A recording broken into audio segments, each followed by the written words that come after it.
I calmly signed the divorce agreement. Olivia Sterling, demanding nothing. Ethan probably thought I was threatening him with divorce again, just like when he said whatever dismissively. He wouldn't know that the cold wind was howling outside the tent, but the fire in my heart had never burned so brightly. He took his savior into the tent, while I silently turned on the phone recording and the pre-installed miniature camera. The show is just beginning. I calmly signed the divorce agreement. Olivia Sterling, demanding nothing. Ethan probably thought I was threatening him with divorce again, just like when he said whatever dismissively. He wouldn't know that the cold wind was howling outside the tent, but the fire in my heart had never burned so brightly. He took his savior into the tent, while I silently turned on the phone recording and the pre-installed miniature camera. The show is just beginning. The story begins half an hour ago. Ethan suggested camping, saying it was to celebrate our 3rd wedding anniversary. The young master of the Sterling Group condescended to accompany his unromantic wife to the wilderness, along with a group of his friends, all couples, except for Chloe. She was brought home by Ethan a month ago, who said she was his lifesaver in college and was temporarily seeking refuge because of a family crisis. Although I felt uncomfortable at the time, I didn't say much because she looked so pitiful and Ethan swore it was just to repay a debt. Until just now, when we were assigning tents, couples naturally paired up, leaving only me and Chloe. Ethan took my hand. His tone as gentle as when we were in love. Olivia, let's go back to the tent. Just then, Chloe's voice rang out with a sob. Ethan, I have a bit of claustrophobia, and I'm afraid of staying in a tent alone. Her eyes were red, like a frightened deer, looking at Ethan for help. Ethan hesitated as expected. He looked at me, with a negotiating tone. Olivia, how about you accompany Chloe? I understood immediately. How many times had this scene played out in a month? Before he could finish speaking, I took the initiative to speak, my voice calm and unwavering.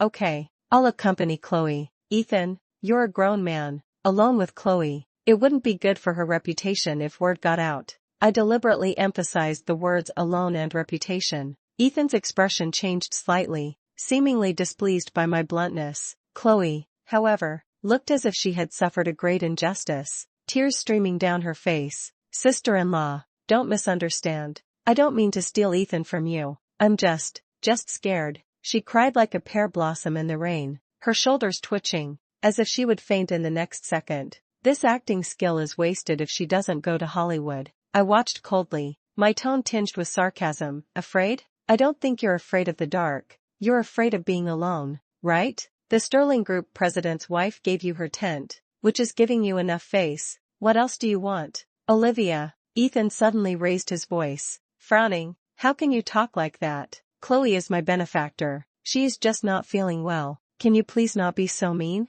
Apologize to Chloe. I looked at the man in front of me. We had been married for 3 years, and this was the first time he had reprimanded me so harshly for another woman. Ethan Sterling, see clearly, I am your wife, I said, word by word. I have gathered resources for the Sterling Group, accompanied you to social events, used my family's connections to help you through the difficulties in the early stages of your business, and taken care of you all night when your stomach problems flared up. Have you forgotten all of this? Now, for a woman of unknown origin who is acting in front of you every day, you want me to apologize? My voice trembled slightly, not because of fear, but because of disappointment. I'm done with your favoritism, and I'm done with this grievance. Ethan, I'm not apologizing. I stared into his eyes, clearly expressing my determination. From today on, I will no longer compromise myself for anyone. Ethan seemed surprised by my intense reaction and was taken aback for a moment. He tried to ease the tension, reaching out to take my hand. Olivia, don't be like this. I know you're upset. I'll take Chloe back to the tent first. She's not feeling well, and I'll come back to be with you as soon as I settle her down. Okay? Another perfunctory response. Another choice that always puts Chloe first. He didn't even wait for my answer before taking Chloe's hand and turning to walk towards the tent assigned to her. Chloe snuggled up to him, giving me an extremely subtle yet provocative look over her shoulder. Watching their departing figures hand in hand, it felt like a thorn had been driven deep into my heart. All my composure and pretense crumbled instantly. An unspeakable sense of betrayal and anger surged to the top of my head. Ethan Sterling, I shouted almost uncontrollably, my voice trembling in a way I hadn't even noticed. If you step into that tent with her today, we're completely finished. Ethan paused in his tracks, He turned around, his face showing no wavering, but rather full of disappointment and contempt. Olivia, can you be more mature? Do you think it's funny to threaten me with divorce at every turn?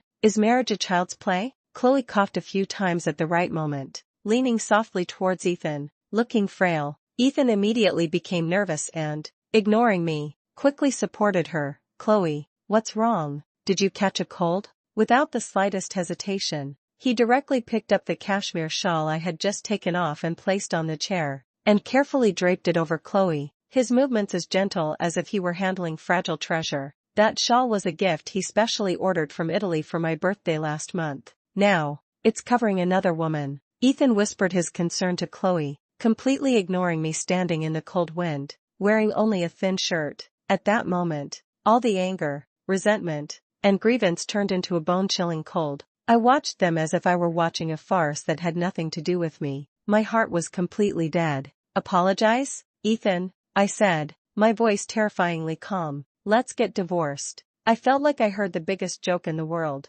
This time, it's not a threat, it's a notice. Ethan seemed to be irritated by my calmness. He waved his hand wearily. Whatever, just stop making trouble. After speaking, he helped Chloe and went straight into the tent without looking back. The tent zipper was pulled up, shutting out the cold wind and also shutting out the last of my lingering thoughts. Before long, faint voices could be heard from inside the tent. It was Chloe's delicate voice. Ethan, brother Ethan, your sister-in-law seems very angry. Will she really get a divorce? It's all my fault. If it weren't for me. Then Ethan's slightly tired but still gentle response. Don't overthink it. She's just throwing a tantrum. She'll be fine in a couple of days. Don't worry about her. But, Chloe's voice carried a hint of smugness. I heard that the Sterlings are models in the business world. If they get divorced, wouldn't it have a bad impact on the Sterling Group? Will my sister-in-law regret it? After a pause, she said in a suggestive tone, Ethan, the stars are so beautiful here. Can you watch them with me? Okay. Ethan's voice was so gentle it could drip with water. I stood there, the night wind messing up my hair. I remember 3 years ago, also a night with glittering stars. Ethan proposed to me. He said, Olivia, meeting you is the greatest luck of my life. I will love you for the rest of my life and be good to you for the rest of my life. I remember when we first got married, he clumsily tried to cook my favorite dishes, making a mess of the kitchen. I remember every time he came back from a business trip, he would bring me all kinds of strange but thoughtful little gifts. Those sweet memories are now like sharp knives, slowly torturing my heart. Things are different, and people are no longer the same. I took a deep breath, suppressing the sob in my throat. I opened my phone and looked at the live footage from the miniature camera. Inside the tent, Ethan was looking at Chloe tenderly, and Chloe was nestled in his arms, a victor smile on her face. How much of the previous anger, reluctance, and uncontrolled threats were genuine feelings, and how much was a deliberate performance? Even I can hardly tell anymore.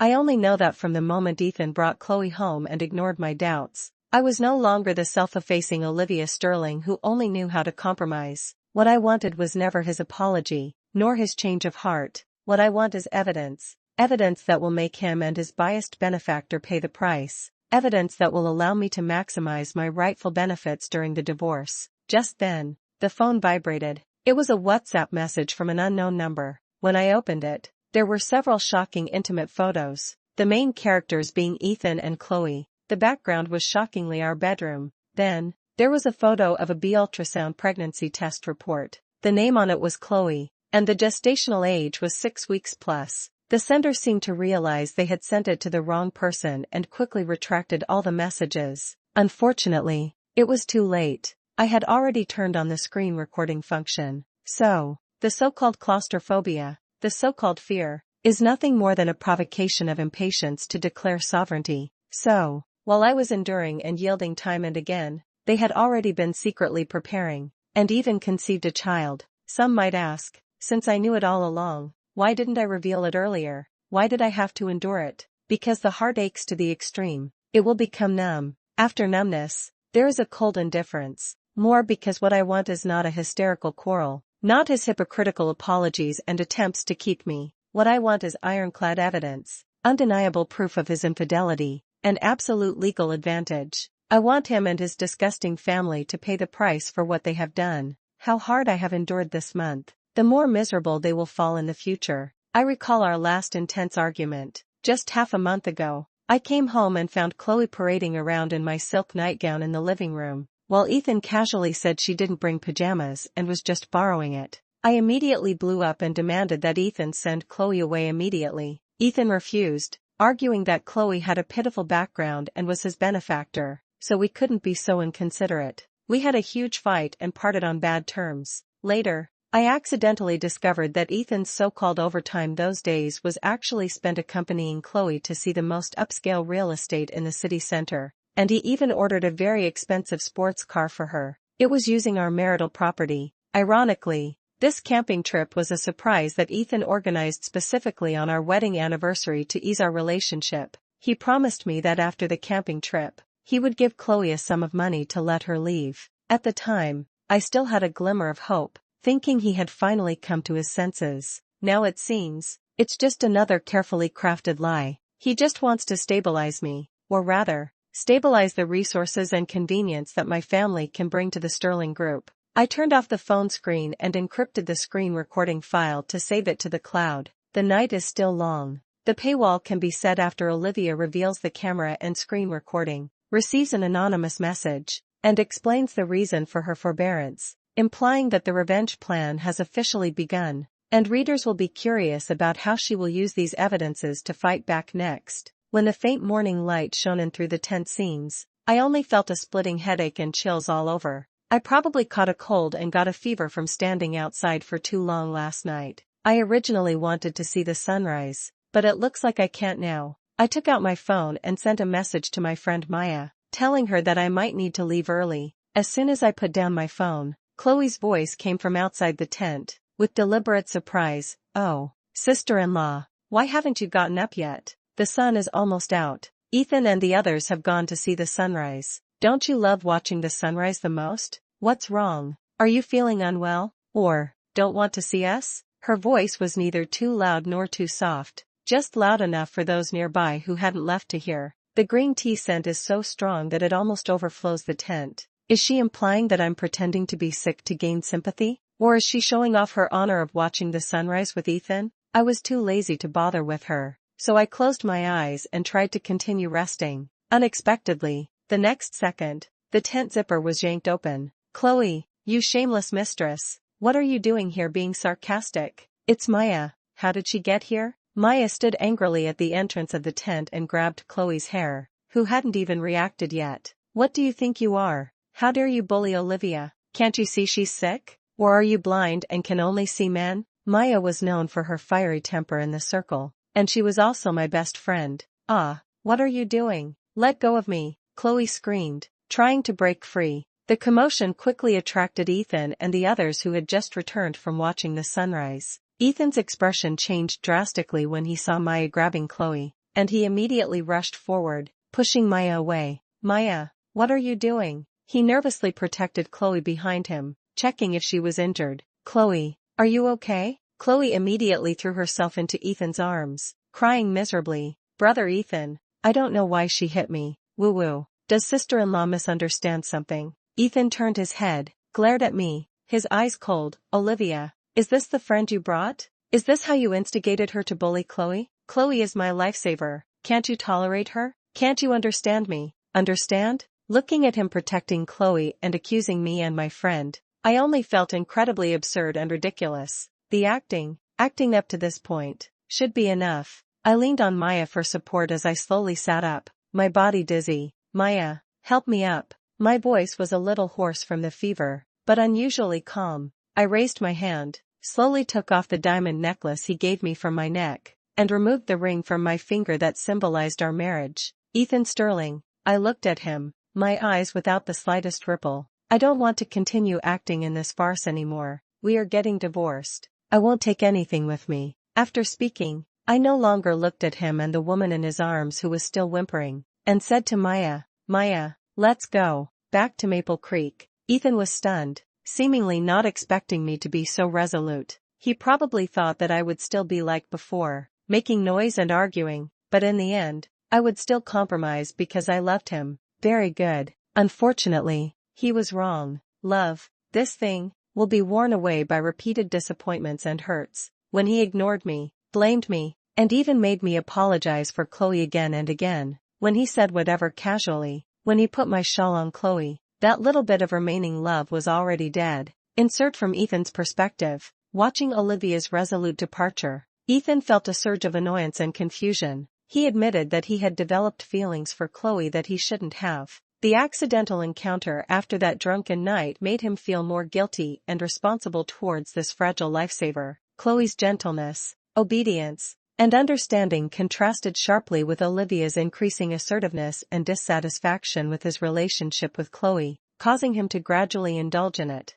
More importantly, the doctor said that Olivia had difficulty conceiving, and the Sterling family needed an heir. Chloe's existence seemed to offer a win-win possibility. His parents had also subtly expressed their desire for offspring. He needed the support of Olivia's family to consolidate his position in the Sterling group, and he was also reluctant to give up his years of relationship with Olivia. His original plan was to give Chloe a sum of money, have her abort the child, and then send her away, and then repair his relationship with Olivia. But he felt sorry for Chloe, alone and helpless, and pregnant with his child. He couldn't bring himself to be so cruel. He didn't expect Olivia to be so tough this time, directly filing for divorce, and in front of so many friends, making him lose face. He felt embarrassed, but more than that, a sense of offended anger. How dare she? Perspective switches back to Olivia. When Ethan and Chloe returned to the camp, they found that everyone else was gone except for the two of them. My tent was empty, leaving only the diamond necklace,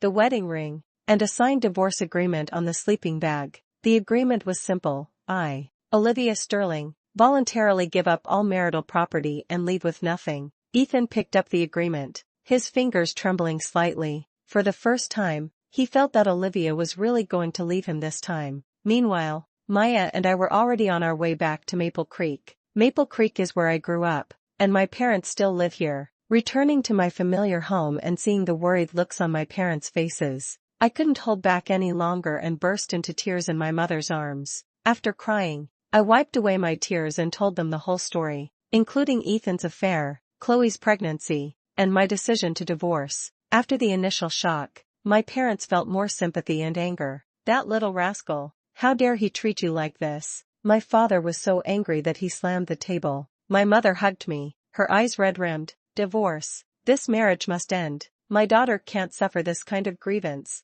But after calming down, my mother also had some concerns. Olivia, the Sterling family and our family are old friends after all, and we also have business dealings. What do you think? Can we try to resolve this privately? If Ethan is willing to cooperate, it would be good for everyone to part ways amicably, and it would also save some face. I understand my parents' concerns. I nodded. Mom, don't worry. As long as he agrees to sign the agreement, divorces quickly, and doesn't pester me anymore, I won't make a big deal out of it. I won't bring out those evidence unless absolutely necessary. In the following days, I stayed at home, sorting through the old things that once belonged to Ethan and me, sweet photos together in the album, the first gift he gave me, souvenirs we brought back from traveling together. Each one seemed to remind me of the happiness of the past and the irony of the present. My heart still aches. But more than that, there's a sense of settled peace. My parents saw it and felt the pain in their hearts. They no longer mentioned Ethan's name, but silently stayed with me and made my favorite dishes. Olivia, eat more, you've lost weight. Mother put a piece of sweet and sour pork ribs into my bowl. I didn't have much appetite, but I forced myself to eat a few bites. I know I can't let them worry more. That afternoon, I was reading in my room when I heard the doorbell ring downstairs. He probably went back to our nominal home, changed his clothes, and then came directly to Maple Creek. He stood at the door without the slightest apology, but with a look of interrogation. Olivia, haven't you made enough trouble? If you have something to say, come home and say it. What's it like running back to your parents' house? I looked at him and felt a little ridiculous. At this point, he's still accusing me of throwing a tantrum. I didn't argue with him, but simply turned aside calmly to let him in. My parents didn't look too happy to see Ethan, but out of politeness, they didn't immediately lash out. Ethan, what are you doing here? I asked. Ethan frowned, his tone impatient.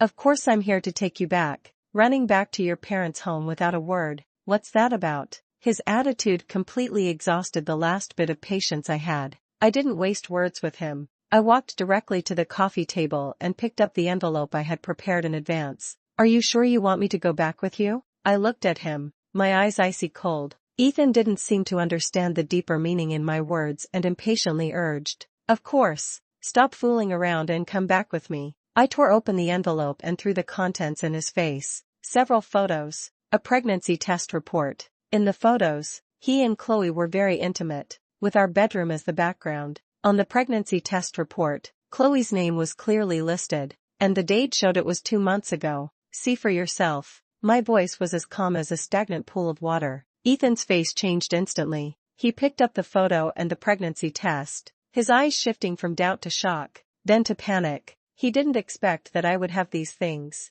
Olivia, it's not what you think. He tried to explain, fine beads of sweat appearing on his forehead. Not what I thought. I sneered. The photo is of my bedroom. The pregnancy test is Chloe's, and the date is before I knew she existed. Ethan Sterling, how long are you going to keep lying to me? My parents stood by, looking at the evidence, their faces turning pale with anger. My father even raised his hand, wanting to hit this son-in-law. Seeing that his defense was ineffective, a flash of anger flashed in Ethan's eyes. So what if it's true? He raised his voice, trying to overwhelm me with his aura. Do you think I want to? I've been married to you for 3 years, and you can't even have a child. The Sterling family needs an heir, and my parents are pushing me hard. Chloe can give birth. She can give me children. He pointed at me, his tone vicious. You can't give birth. Who's to blame? I was struck by lightning. Can't give birth? Is this his reason for cheating? Is this something he and his parents planned long ago?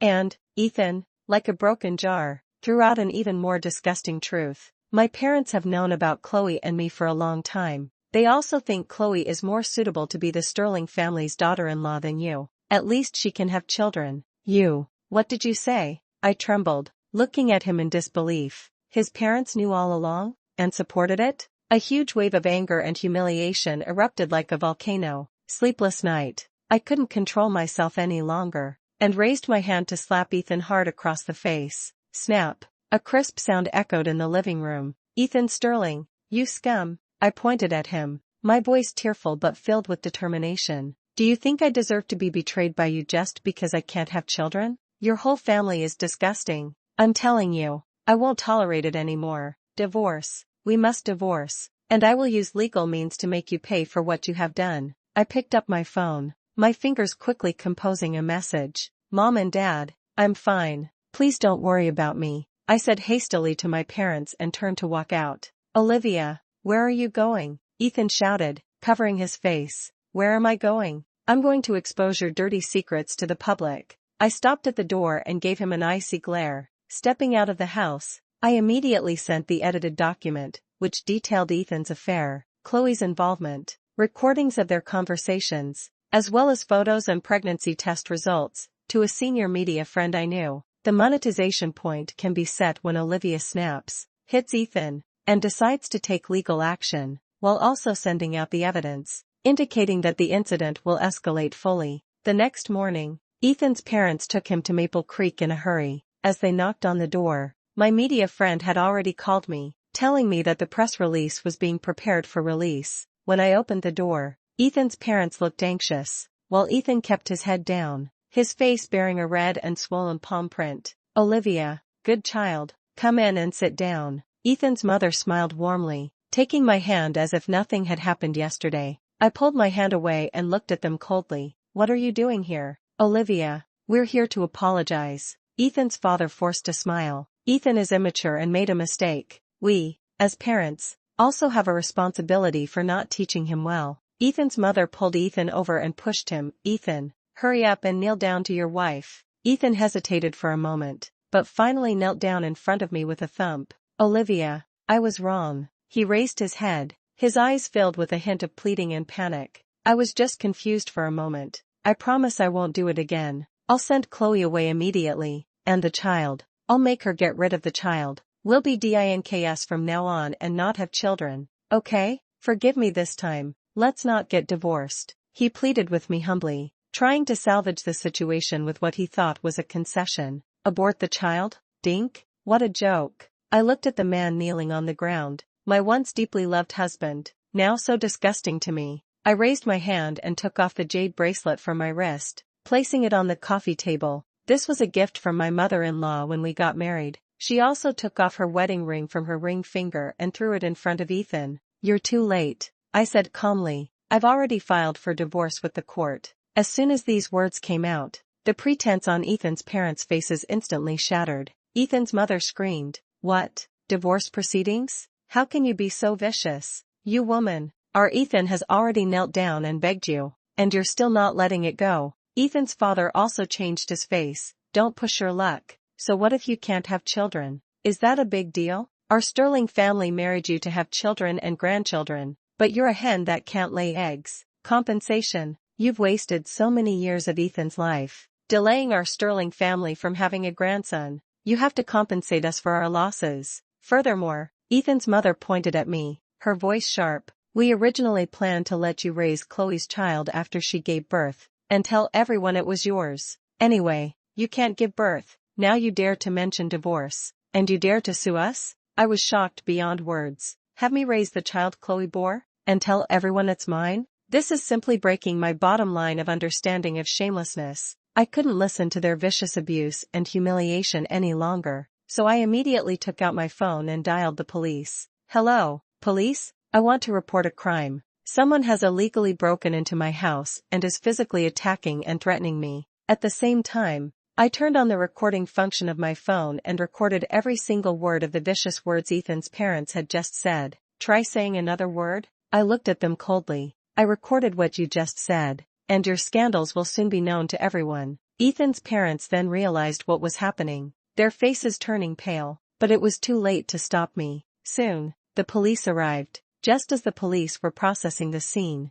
a news link sent by my media friend spread rapidly on major social media platforms. The young master of Sterling Group had an affair during his marriage, kept his lifesaver as a mistress, even got her pregnant, and planned to have his wife raise his illegitimate child. Every word was like a blockbuster, instantly detonating public opinion. Beset by scandals, Sterling Group's stock plummeted. Ethan and his parents were ruined overnight. Ethan was removed from his position by the Sterling Group's board of directors, and his father's factory faced bankruptcy due to a broken capital chain and a tarnished reputation. Chloe, probably seeing that things had blown up and realizing there was no hope of latching on, or perhaps having received hush money from Ethan or his parents, sold the apartment Ethan bought for her, had an abortion, and disappeared completely. A few months later, in court, Ethan sat in the defendant's seat, completely dejected. The once spirited young master of Sterling now looked like a homeless dog. His parents did not attend, probably because they were too ashamed to face anyone. After the judge finished reading the verdict, my marriage with Ethan was officially dissolved. In the final moments of the court hearing, Ethan suddenly stood up, looked at me, his eyes filled with complex emotions. "Olivia," he said in a hoarse voice, "give me one more chance, okay? I really know I was wrong. I just made the mistake that all men make." The mistake that all men make? I looked at him, and there wasn't a ripple in my heart. The love and hate of the past have now turned into calmness. "Ethan," I said, my voice clear and firm, "there's no going back for us. From the moment you chose to believe her, from the moment you lied to me, from the moment you and your parents planned to have me raise her child, we were already over. What you committed wasn't just a mistake that men make, but a betrayal of marriage, an injury to me, and the selfishness and calculation ingrained in your whole family. I used to love you, but now you disgust me." I didn't look at his momentarily stiff expression, turned around,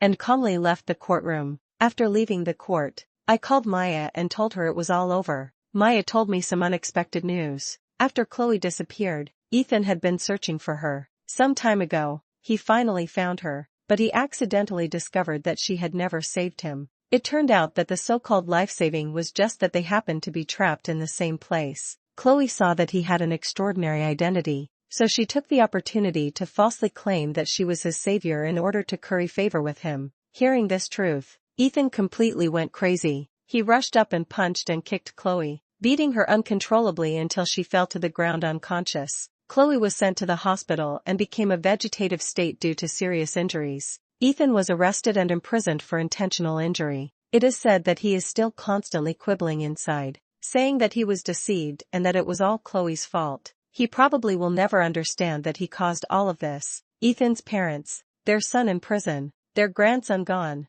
the factory closed, their later years were miserable. They were pointed at and gossiped about wherever they went, burdened with a bad reputation, and could never hold their heads up again. As for me, I returned to Maple Creek, the city where I was born and raised. I changed my name back to Olivia Sterling and joined a local newspaper as a reporter. Every day I interview different stories, write different articles, and meet different people. I bought my own small apartment and decorated it the way I like it. No arguing, no cheating, no scheming, only sunshine, words, and freedom. I have started a brand new life, independent and peaceful. I know I deserve a better future. As for the unbearable past and the hurts, they will only become nourishment for my growth. I am no longer the Olivia who needs to depend on a man and compromise myself.